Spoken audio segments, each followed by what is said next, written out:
सोलापूर शहर आणि जिल्ह्याला पावसानं झोडपून काढलं। सीना नदीला पूर आल्यामुळे सोलापूरमध्ये शेतीचं प्रचंड नुकसान झालं। शिवसेना शिंदे गटाकडून अन्नधान्यांचं वाटप केलं जात आहे। दरम्यान शिवसेना शिंदे गटाच्या प्रवक्त्या ज्योती वाघमारे यांनी उत्तर सोलापूरमध्ये जाऊन पाहणी केली।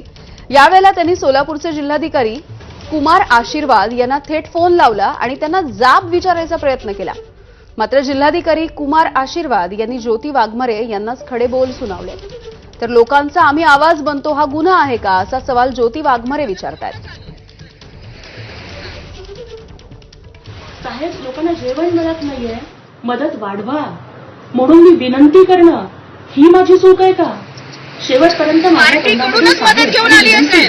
असे नम्रपणाचे शब्द तर बाहेर पडत असताना तुम्ही काय करताय? तुम्ही किती केलं? मग तुम्ही तुमच्या पक्षाकडून मदत करा का, असं जिल्हाधिकारी म्हणत असताना मग राजकारण मी करते का दुसरं कोण करतंय याचं उत्तर महाराष्ट्राच्या जनतेने शोधावं। यानंतर या बुलेटिनमध्ये वेळ झाली इथेच थांबण्याची। पुढचे अपडेट्स पूर्वीसोबत बघत रहा एबीपी माझा।